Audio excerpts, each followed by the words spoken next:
Hey Capricorn, thanks for checking out your July 2021 love and romance reading. This is going to be for Capricorn Sun, Moon, Rising, and yes, Venus as well.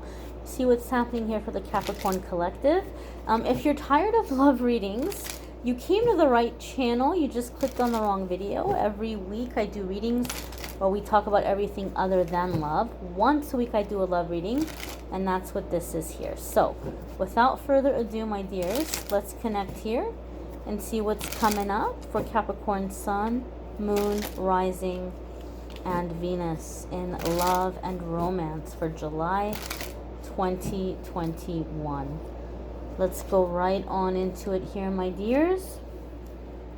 So the first card you've got coming up is the Eight of Swords. Okay, now so some of you might be feeling like your hands are tied about a situation, like you want to be with someone or you want to be in this relationship, but you're feeling your hands are tied in the situation for some of you. For other ones of you, I just want you to keep this in mind, but for me in my readings, one thing I've noticed with the Eight of Swords when it comes to energy that we're calling in or that we're manifesting. When Eight of Swords comes in, typically we feel stuck, we feel trapped, and we might be in the energy that we want somebody to come in and help us and guide us out of that, right? And for a lot of you, maybe you're feeling like you're at a crossroads with your friends and family, where you are in your life, and you're wanting to find soul tribe, and you're wanting to find like the right place and the right people for you, and you're wanting to be more positive, and you're wanting to get away from toxic or negative people, but you just kind of feel like, but I need to find that person who can help me do that, like the right person who's going to come and take me by the hand and we're going to do this together, right? Now, that's not to say that that's not possible, that that doesn't happen or that that can't happen. But when we're in Eight of Swords energy, we have to keep in mind that energy attracts energy and like attracts like. So in a best case scenario, you're going to end up attracting somebody who feels just as lost or confused as you do, and they're going to be hoping that you're going to show them the way, right? And you're like, wait a minute, I thought you knew the way. No, I thought you knew the way. And that can be very frustrating. In that kind of situation, you guys are going to have to try to stick it out and figure it out together. But know and understand that this is going to be the kind of relationship where two people are going to have to figure it out together. This other person isn't going to have the answers. That is the best case scenario. Worst case scenario is when we're in Eight of Swords energy, we may end up attracting somebody who is a bit of an opportunist, right? An opportunist is somebody who's going to come in and they're going to look at your situation and they're going to find a way to benefit from it, right? They're going to come in and act like they want to help you. They're going to come in and they're going to act like they have your back. Meanwhile, they're filling their pockets or getting whatever it is, a sense of power, a sense of ego, whatever it might be, right? They're getting their fill from pretending like they're here to help in some kind of way. So be aware of this. Be aware of this, right? Best case scenario, this person's just as lost as you, and you guys are having to figure it out together. Worst case scenario, okay, this is someone who is looking to take advantage. So be alert and be cautious, right? If you are in Eight of Swords energy.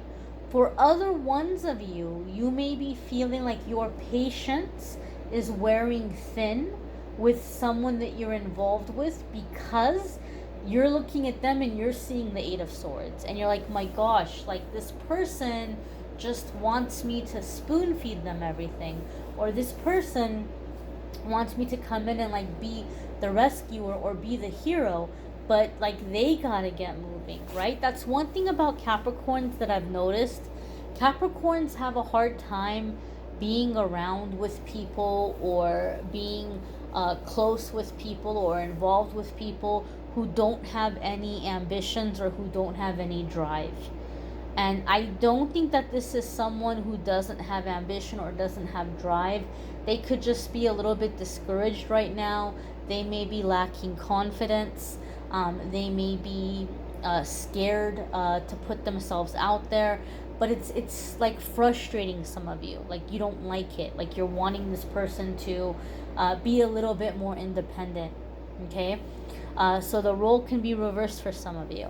The next card that's coming up here is the Seven of Wands. So Capricorn, you're going to have to stand your ground here, right? You're going to have to stand your ground and not give in, not go back from what you said or from the boundaries that you placed or the boundaries that you laid down. I do feel for some of you, this is not going to be for all of you, if you're a Capricorn that's dealing with a person who is the Eight of Swords, you're like, oh gosh, yep, I know them, they're already here, they're all about the Eight of Swords. If you're a Capricorn that you're dealing with somebody who's in the Eight of Swords energy, I do feel that when you start laying down those boundaries or when you start letting that person know, like you want to see them trying or you want to see them pulling themselves out of it, I feel this person might be a little bit insulting, or they may say things or do things that you feel is insulting, but like they're trying to guilt you, they're trying to make you feel bad for them, they're trying to make you feel like you're being the bad person in the situation, and so they may be pulling you into an argument, whether they mean to or not. Okay? But Seven of Wands says don't get pulled into that energy. You lay down your ground and that's it. It's not negotiable. There's no need to go into arguing or fighting. There's no need to go into bickering. There's no need to trying to like convince anybody. You've said your piece. Stay on your vibration. Don't get pulled down into drama. Don't get pulled down into bickering. Don't get pulled into a situation that can get really heated and then escalate and be something toxic. You don't need that. You don't need that. If it's getting toxic, it's time to walk away. For those of you that you are in that Eight of Swords energy and you're like, gosh, I feel so discouraged and like, when is my person going to come in? And I don't want to manifest somebody who's lost and I don't want to manifest the opportunist. Seven of Wands is saying you're already on the path. You're already headed in the right direction. You're aligning with your person as long as you keep moving forward. You started something in your life. You've made changes in your life, right? And so it happens where we're on our path and we're making changes, and then sometimes we get a little bit discouraged, we get a little bit sad, and we stop trying and we kind of, shrivel up a little bit. And Spirit is saying resist the temptation to do that and keep moving forward because you're headed towards your person. Okay? You're headed towards your person. The next card that's coming up here for you guys, Capricorn, is the Five of Swords. Right? Five of Swords can be the burning of bridges, but for me in my readings, okay, Five of Swords can still mean the burning of bridges, but one thing I've seen a lot of the times, and I feel that vibe here with these cards, Five of Swords sometimes comes up, I've seen, when you're dealing with someone who knows where your triggers are. They know how to push your buttons. They know how to push your buttons. They know what to say. They know what to do to get you to do what they want you to do, right? I'll give you an example, right? Say that growing up, people made you feel like you were selfish and you feel guilty about that. And you have this guilt and you hate for anybody to think that you're selfish, right? Like it just drives you crazy if somebody says you're selfish and it makes you feel really guilty. So what they'll do? They'll start pushing that button. They'll start making you feel guilty that you're being so selfish. You don't care about them. You're not being there for them. You only care about yourself. You're terrible. You're bad, right? They're pushing that button. They're pushing that button, right? So then, pushing you to get angry, or pushing you to feel bad or feel guilty and give in. Now, this is an opportunity for you to deactivate that trigger. And the best way to do it, if you can, when you find yourself getting triggered, when this person is pulling you into a confrontation, when this person's pulling you into like something where you're feeling bad or guilty or, you know, triggered in any kind of way, take a step aside, remove yourself from the conversation, and when you can, sit down and write it out. Write about it. What happened? What did they say? What did they do? How did it make me feel? What did it make me think about myself? My situation, my love life, my relationship, about myself, about me. Who else in my life has made me feel this way before? Like, who else has done this to me or made me feel this way? And then you're going to write out, why do I think they did that? Why do I think they did this or made me feel this way? Then you're going to write out forgiveness of yourself. Like anything that you're blaming yourself for, anything you're mad at yourself about, you're going to write it out that you're going to forgive yourself. You're going to write it out that you're going to forgive this person you're involved with. You're going to write it out that you forgive whoever came up in your mind that made you feel this way before. You're going to forgive those people, release it, let it go. And then you're going to end it by writing out how you choose to feel and believe about yourself from now on moving forward, and how you choose to feel and believe about this situation instead moving forward. If you can do this, if you have the patience and the discipline to do this, you're going to deactivate those triggers. They're not going to work anymore. So in the future, it doesn't matter who, if it's your romantic partner, if it's your cousin, if it's your coworker, if it's a stranger on the bus, it doesn't matter. Whoever tries to push that button or push that trigger, they can push all they want. It's not going to have any power over you. It's not going to have any effect over you, because you deactivated it. It doesn't work anymore. You can't be triggered in that way. And if you do this enough time, eventually you run out of triggers. You know, you're done. You clear your triggers. So I think that this reading is going to be especially true for any of you. It may have been, I don't know if it was it may have been last month.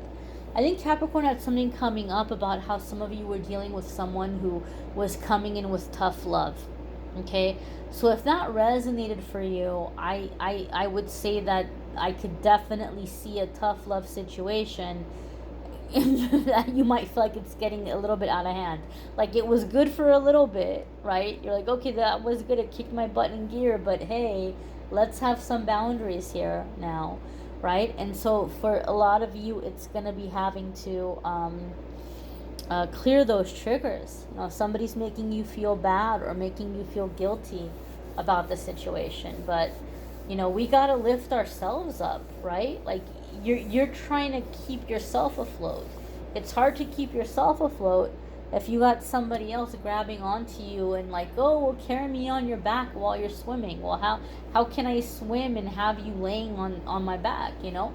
And so that can be a challenge for some of you, okay? And so triggers abound. The chance to clear those triggers, to heal from them. And some of you may find yourself burning bridges. Some of you may be ready to do that. Your next card that's coming up here is the Judgment card. This is important. This is super important. Okay. Major Arcana cards are going to come up typically when we're coming into a new chapter. We're coming into a new chapter. We're coming into a new phase. We're coming into a new period of our life.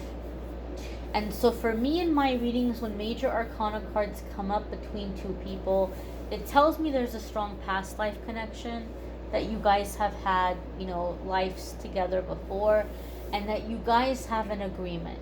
You guys made an agreement that you were going to meet in this lifetime for a specific reason. Okay? Now for me, the Judgment card is intense. It is serious, right? Traditionally speaking, the Judgment card is going to indicate this is a big decision. You're going to have to make a big decision. Okay? And some of you are like wanting to go higher, but you feel like you're with somebody who is pulling you down, right? Or you're wanting to go a different path, but they have a lot of opinions and they want to pull you a different way, and they want you to like do what's going to be good for them, and you feel like you're having to choose between yourself and that person. It's going to be different for different ones of you. But for me in my readings, the Judgment card comes up when there's a situation here spiritually. Okay? Typically when the Judgment card comes up, you're dealing with someone who's on a completely different path than you are. And they're trying to pull you onto their path. And so to be in that relationship, it's causing you to sacrifice a piece of yourself, a part of yourself. Okay? And it might even be pulling you away from something very purposeful, something very meaningful. And Spirit is asking you and saying, look, you have free will here. But there could be something about this relationship that's pulling you away from your mission, or pulling you away from your spiritual evolution. Is it worth it?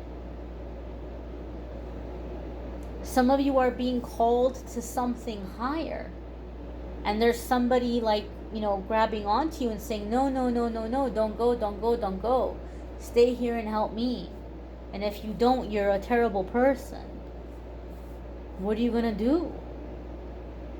Right? The Judgment card is here. It's a time of big decisions. Right? But any time we're making a decision or making a choice out of guilt or out of fear, it's not going to bode well. It's not going to have a happy ending. That's when we end up having tower moments. Okay? Your next card that's coming in here, Capricorn, is the Three of Cups. And Three of Cups is like-minded people. It's a sense of community. It's a sense of like soul tribe. Traditionally speaking, Three of Cups can also indicate like engagements, right? Birth announcements, engagements, things to celebrate, good times, happy things with like-minded people, with people who are happy for us. Okay? Some of you have to be cautious, right? Because this person might be trying to entice you. This is so funny. Spirit is showing, I don't even remember the whole movie, but like the classic movie Pinocchio, like the original, I was probably like 3 or 4 years old when I saw it. And I remember this one scene, like where Pinocchio goes and like all of these boys are being very wild and they're drinking and smoking and they're just having this wild party and they start turning into donkeys. Like Spirit is showing that to me. And so I feel for some of you Capricorns, this person, they're numbing you. Like when they're trying to be positive, or they're trying to show you a good time, or they're trying to show that they're not being depressed and we're going to go out and we're going to have fun, we're going to have a good time, it might not be the highest vibration, and it might be doing nothing for you other than to, transform you into something very against your purpose, your connection to God, to higher self. And so you're being asked with the Judgment card to make the right decision. And if you make the right decision, you're going to not be around people who are turning you into a donkey, but you're going to be around soul family and people who are lifting you up and celebrating you and high vibrational. Okay? Be sure to check out your moon sign and rising sign and Venus videos as well if this is neither of those for you, because some weeks those might resonate with you more than others, or I should say some months, because this is the monthly love reading. And I know love is an important part of the human experience. We all want to know about it. But don't forget, my darlings, that, there's all these other aspects to the human experience. So be sure to check out your weekly forecasts as well. If you would like a private reading with me, you can schedule a private reading with me by going to calendly.com/amethystangelite. I thank you for watching, liking, sharing, commenting, subscribing, and I'm wishing you all a happy July. Hopefully I'll see you all in the comments of the weekly videos as well. Take care, my dears. Bye.